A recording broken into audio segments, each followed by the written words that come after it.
Assalamualaikum dan salam sejahtera. Jadi tajuk yang akan cikgu bincangkan pada hari ini iaitu perancangan menu. Jadi boleh buka buku teks, buka surat 196 hingga 206. Kita mulakan dengan menu. Jadi di manakah kita dapat melihat menu? Biasanya kalau kita pergi ke restoran, pramusaji akan memberikan kita menu. Jadi apakah itu menu? Menu adalah senarai makanan yang dihidangkan untuk sesuatu sajian. Jadi apakah tujuan kita merancang menu? Tujuan kita merancang menu iaitu yang pertama supaya kita dapat menjimatkan masa dan tenaga semasa kita menyediakan makanan. Yang kedua, untuk memastikan makanan yang disediakan adalah seimbang. Maksudnya seimbang dari segi nutriennya, iaitu ada karbohidrat, protein, vitamin dan juga mineral. Yang ketiga, untuk memastikan perbelanjaan untuk menu yang dirancang tidak melebihi anggaran perbelanjaan. Maksudnya kita tidak berbelanja melebihi anggaran perbelanjaan yang telah kita tetapkan. Dan yang keempat, kenapa kita merancang menu? Tujuannya untuk memastikan sajian yang kita rancang adalah menyelerakan, menarik dan juga pelbagai. Pelbagai ni maksudnya pelbagai dari segi warna, rasa, tekstur dan juga kaedah memasak. Seterusnya, faktor yang mempengaruhi perancangan menu. Jadi apakah faktor yang mempengaruhi perancangan menu? Iaitu yang pertama, tujuan sajian. Jadi tujuan sajian ini terbahagi kepada dua. Sama ada sajian itu majlis formal ataupun majlis tidak formal. Biasanya kalau majlis formal, sajian yang kita hidangkan adalah sajian yang lebih pelbagai dan juga memerlukan masa yang lama untuk menyediakannya. Contohnya majlis perkahwinan. Majlis perkahwinan tu adalah majlis formal ya. Jadi dalam majlis perkahwinan biasanya menu yang kita sediakan seperti nasi minyak, rendang ayam, kemudian dalca, di mana ia lebih pelbagai dan memerlukan masa yang lama untuk menyediakannya. Manakala untuk majlis yang tidak formal pula, contohnya majlis seperti berkelah. Kita pergi berkelah, biasanya menu yang kita sediakan adalah menu yang lebih mudah dan cepat. Seperti sandwich dan sebagainya. Jadi faktor yang kedua semasa kita merancang menu iaitu keperluan. Jadi keperluan ini terdiri daripada keperluan fizikal. Jadi semasa kita merancang menu, pastikan ia memenuhi keperluan fizikal seseorang.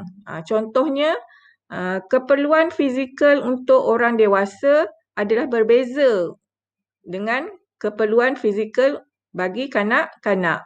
Kerana kanak-kanak memerlukan menu yang mempunyai protein yang tinggi bagi menggantikan sel-sel dalam badan ataupun membina sel-sel dalam badan. Manakala yang kedua pula, keperluan yang kedua iaitu tahap kesihatan. Mereka yang mempunyai masalah kesihatan memerlukan menu yang lebih lembut dan juga tidak berminyak bagi membantu pencernaan. Faktor yang ketiga pula iaitu kegemaran. Semasa kita merancang menu, kita pastikan menu yang kita sediakan merupakan makanan kegemaran. Contohnya seperti menu untuk kanak-kanak. Jadi apakah makanan kegemaran untuk kanak-kanak? Jadi kanak-kanak ni mereka gemar makan makanan yang tidak pedas ataupun makanan yang berwarna-warni. Yang keempat, faktor yang mempengaruhi perancangan menu iaitu keseimbangan sajian.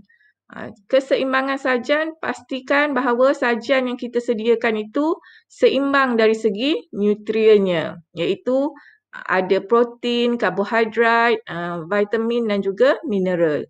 Seimbang dari segi warna, maknanya ada warna sayuran berwarna hijau, kemudian ada masakan yang berwarna merah dan pelbagailah. Kemudian seimbang dari segi tekstur, ada yang rangup, ada yang lembut, okey. Kemudian seimbang dari segi rasa. Ada yang savory, ada yang manis, ada yang masam, okey. Dan juga bahan makanannya pelbagai, iaitu seimbang.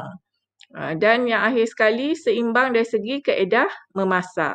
Contohnya ada yang kaedah memasak menggoreng, ada kaedah memasak merebus. Okay. Seterusnya, faktor yang mempengaruhi perancangan menu iaitu sumber.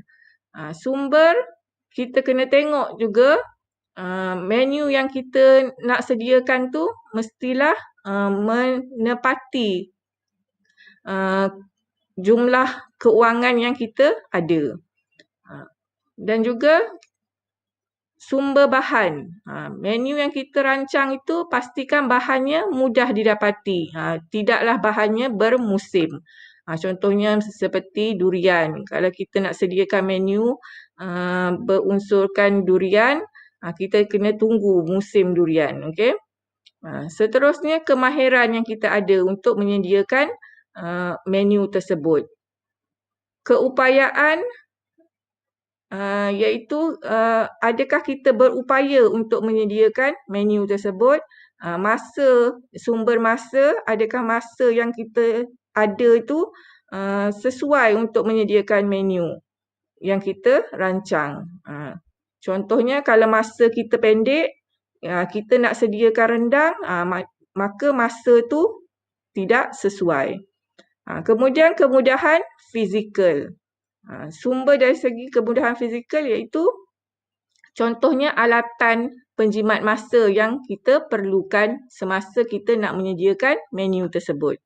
Dan yang akhir sekali, apabila kita merancang menu, faktor yang perlu kita ambil kira iaitu bilangan tetamu. Contohnya, berapakah bilangan tetamu yang akan kita sediakan makanan tersebut. Supaya kuantiti makanan yang kita sediakan itu mencukupi dan tidak membazir. Kemudian supaya dengan kita tahu berapakah bilangan tetamu, maka kita boleh menyediakan jenis alatan menghidang yang sesuai. Contohnya kalau tetamu tu ramai, jenis alatan menghidang yang sesuai iaitu kita menghidang secara buffet.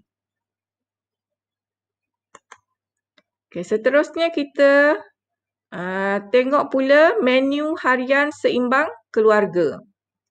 Apakah menu harian yang ada? Iaitu yang pertama iaitu sajian utama. Sajian utama ni biasanya hidangannya lebih pelbagai dan lebih berat. Contoh sajian utama iaitu sarapan. Sarapan ini biasanya menu yang kita sediakan untuk sarapan iaitu menu yang tinggi dari segi karbohidrat supaya kita dapat memberi tenaga sepanjang hari. Contoh menu sarapan iaitu contohnya kuih tiaw goreng, minuman susu bercoklat dan juga sepotong betik. Manakala makan tengah hari pula, iaitu makanan yang dihidangkan mengikut majlis, sama ada majlis formal ataupun majlis tidak formal. Contoh menunya iaitu seperti nasi putih, sup ayam, kubis goreng, betik dan juga air limau nipis. Sajian utama yang ketiga iaitu makan malam. Makan malam dihidangkan pada waktu malam. Biasanya makanan menu yang dihidangkan iaitu menu yang mengikut majlis, sama ada majlis formal ataupun majlis tidak formal. Contoh menu untuk makan malam seperti nasi ayam hainan, salad buah-buahan dan juga jus tembikai. Sajian harian yang kedua iaitu kita panggil sebagai sajian sampingan. Okay, jadi sajian sampingan ini terdiri daripada minum pagi, iaitu minum pagi lebih kurang dalam pukul 10 pagi hingga 11. Okay, biasanya makanan ataupun menu yang kita hidangkan masa minum pagi ni iaitu menu yang ringkas dan juga tetapi berkhasiat. Contohnya seperti pau sambal, kuih buah Melaka dan juga minuman susu bercoklat. Sajian sampingan yang kedua iaitu minum petang. Okay, sama juga seperti minum pagi. Okay, contoh menunya iaitu seperti kari pap, kuih keria dan juga air kopi ataupun teh. Begitu juga sajian sampingan yang ketiga iaitu minum malam. Okay. Menunya menu yang ringkas tetapi berkhasiat. Contohnya seperti sandwich telur, kek dan juga air kopi ataupun air teh. Biasanya air panas lah. Dan juga kita ada sajian harian yang ketiga iaitu brunch. Brunch ni iaitu kita makan antara breakfast dan juga lunch. Okay, di antara. Biasanya ia adalah makanan yang berat. Kita combinekan, kita rangkumkan sekali breakfast dan juga lunch. Okay, dan juga yang keempat, sajian harian yang keempat iaitu high tea. High tea ni lebih kurang macam minum petang. Seterusnya, perancangan menu untuk kumpulan tertentu. Okay, jadi kumpulan tertentu ni terdiri daripada kanak-kanak. Jadi apakah menu yang sesuai untuk kanak-kanak? Iaitu menu itu mestilah memenuhi keperluan kalori kanak-kanak, iaitu tinggi dari segi karbohidrat. Kerana kanak-kanak ni dia aktif, jadi dia memerlukan makanan yang berkalori tinggi. Yang kedua iaitu makanan tersebut mengandungi nutrien pembina tubuh, iaitu protein, supaya ia boleh membantu dalam membina sel-sel tubuh badan kanak-kanak. Yang ketiga, makanan tersebut mengandungi banyak makanan pencegah penyakit. Contoh makanan pencegah penyakit ni ialah buah-buahan dan sayur-sayuran.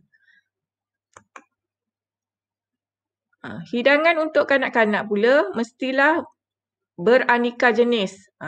Ini tujuannya untuk menggalakkan kanak-kanak makan. Jadi dia tidak mudah jemu lah dengan makanan yang sama saja. Seterusnya, makanan tersebut mestilah mengandungi sekurang-kurangnya 500 ml susu setiap hari untuk memberi nutrien yang seimbang kepada kanak-kanak. Makanan mestilah rangup. Digalakkan memberi makanan yang rangup supaya makanan yang rangup ini dapat menguatkan tulang rahang dan juga gigi kanak-kanak. Seterusnya, kita perkenalkan makanan baharu untuk mengelakkan daripada jemu.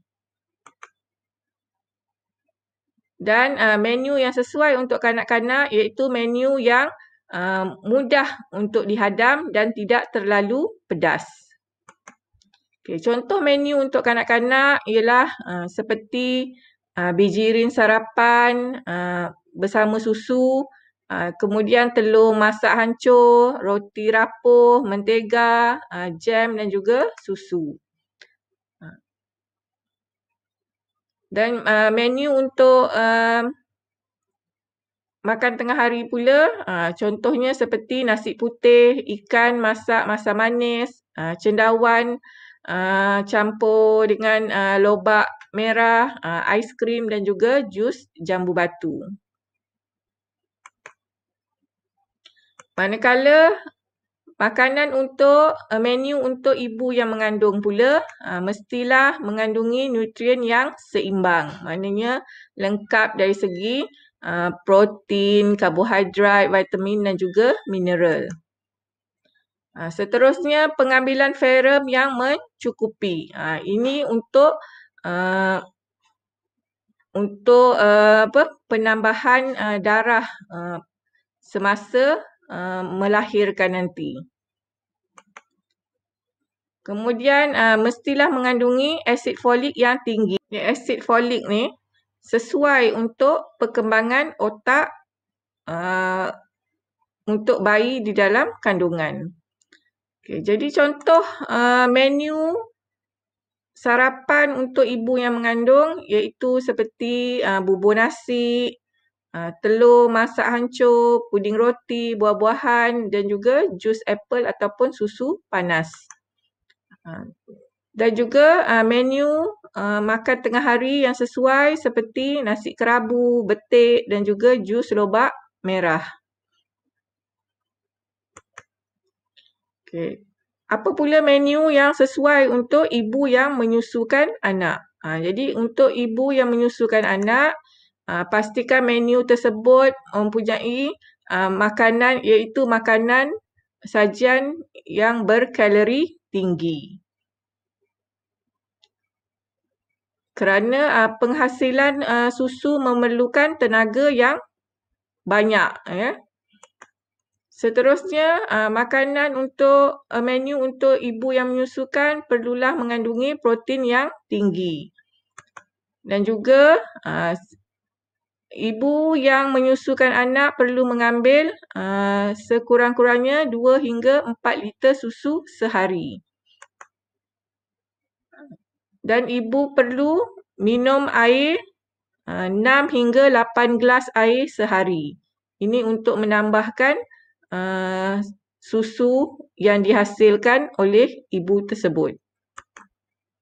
Jadi menu untuk ibu yang menyusukan iaitu seperti mi siam, skon titis, mentega, madu, buah-buahan segar dan juga jus buah-buahan seperti jus mangga dan sebagainya. Okay, menu untuk makan tengah harinya contohnya seperti nasi putih, kari daging dan kentang, sayur kobis goreng, sambal ikan bilis, buah-buahan segar, agar-agar pelangi dan juga susu ataupun jus buah-buahan. Dan akhir sekali, menu untuk pesakit pula, pastikan makanan tersebut mudah untuk dihadam. Dan juga makanannya mesti makanan yang ringan dan berkhasiat. Elakkan makanan yang berempah.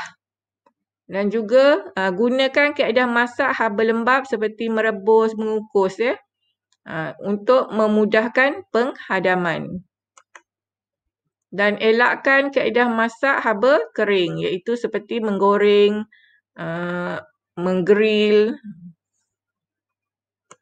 Okay, contoh dan seterusnya ialah elakkan makanan yang tinggi karbohidrat dan juga lemak. Jadi contoh menu untuk pesakit iaitu seperti telur masak hancur, roti, mentega, kaya, jus tembikai dan juga susu bercoklat. Manakala menu untuk makan tengah hari ataupun makan malamnya iaitu seperti bubur nasi, sup daging dan sayur-sayuran, pisang dan juga jus buah-buahan. Seterusnya, perancangan kerja. Jadi sebelum kita nak menyediakan sesuatu hidangan, kita perlu merancang dulu apakah kerja yang kita hendak lakukan. Itu kita panggil sebagai perancangan kerja. Jadi perancangan kerja ni terdiri daripada yang pertama, kita membuat pilihan menu dahulu. Jadi kita pilih menu apa yang kita hendak sediakan dan juga kita nyatakan kuantiti bahan yang kita perlukan. Seterusnya, senaraikan beli belah dan juga pengekosan. Okey.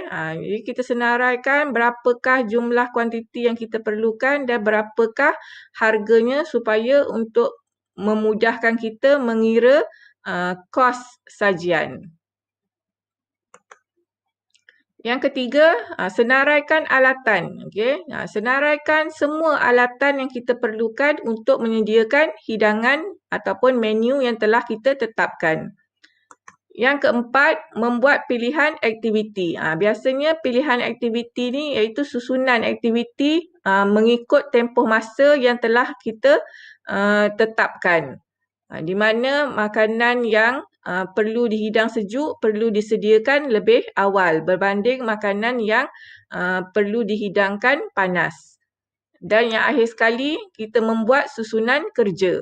Susunan kerja ni iaitu kerja yang perlu kita lakukan semasa kita menyediakan menu, iaitu daripada mise en place, kemudian memasak, menghidang dan juga akhirnya kerja-kerja pembersihan ataupun mengemas alatan yang telah kita gunakan.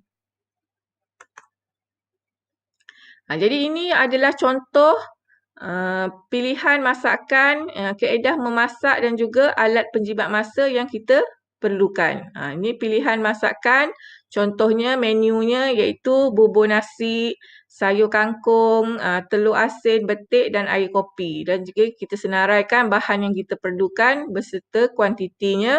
Apakah kaedah memasak supaya kita dapat mempelbagaikan kaedah memasak kita.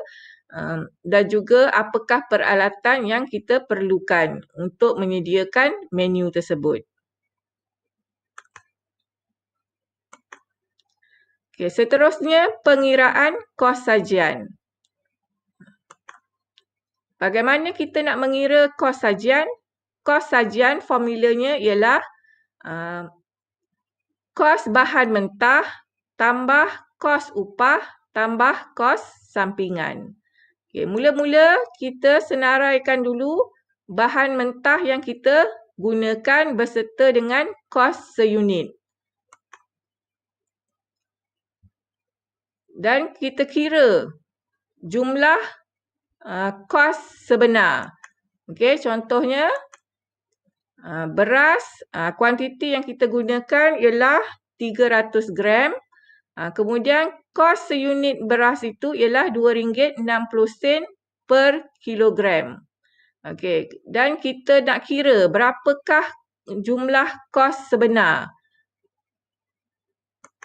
Okey, cara pengiraannya ialah kuantiti yang kita gunakan darab dengan harga kos seunit bahagikan dengan kuantiti seunit bahan tersebut. Okey, contohnya beras tadi, kuantiti yang kita gunakan ialah 300 gram. Darab dengan RM2.60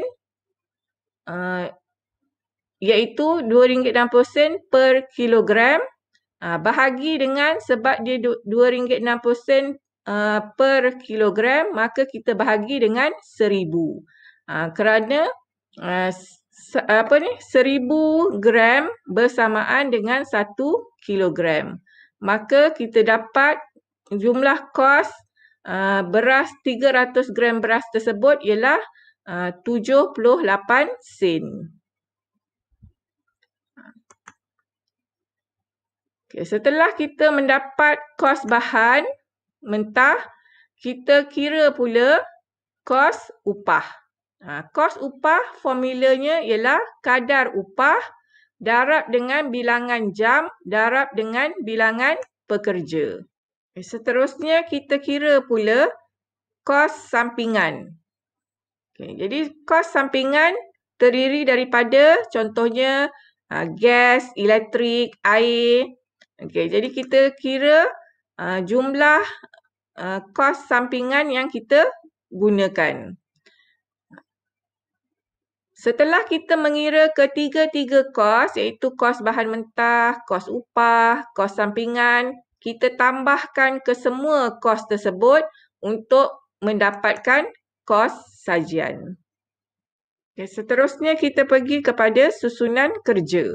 Jadi susunan kerja ni terdiri daripada pilihan aktiviti, iaitu kita nyatakan masa aktiviti yang akan kita jalankan. Kemudian susunan kerja iaitu aktiviti yang kita lakukan untuk menyediakan hidangan tersebut. Bermula dengan mise en place, kemudian aktiviti memasak, menghidang dan juga membersihkan tempat kerja kita, kawasan tempat kerja kita. Okay, jadi macam mana kita nak susun aktiviti kerja kita? Iaitu kita sediakan awal bagi masakan yang mengambil masa yang lama untuk memasak. Dan juga yang kedua, kita sediakan awal bagi masakan yang perlu dihidang sejuk ataupun dibekukan. Dan juga persediaan awal untuk masakan yang perlu direhatkan. Contohnya macam kita nak buat roti ataupun pastry, kita perlu merehatkan dough tersebut, maka kita buat awal. Kita sediakan awal dalam rancangan susunan kerja kita. Manakala untuk hidangan yang disediakan pada akhir susunan kerja, iaitu masakan yang mengambil masa yang singkat untuk memasaknya dan juga masakan yang perlu dihidang panas. Contohnya sayur-sayuran kalau kita hidang sejuk tak sedap kan? Jadi kita sediakan dia di akhir rancangan susunan kerja kita. Okay. Sekarang kita pergi kepada latihan pengukuhan. Jadi latihan pengukuhan, soalannya ialah Rajah 1 menunjukkan kad jemputan ke majlis sambutan Hari Kanak-kanak peringkat prasekolah. Okey, dalam kad jemputan ini ia nyatakan tarikhnya, contohlah tarikhnya 20 Ogos 2020, tempatnya iaitu di Prasekolah Elit, masanya 10:30 pagi, pakaian yang perlu dipakai oleh kanak-kanak tersebut ialah bertemakan adiwira dan jumlah kanak-kanak yang akan menyertai hari majlis sambutan tersebut ialah seramai 40 orang kanak-kanak. Okay, jadi daripada stimulus tersebut, anda diminta untuk menjawab soalan ini ataupun tugasan ini. Iaitu yang pertama, terangkan faktor-faktor yang mempengaruhi perancangan menu bagi majlis tersebut.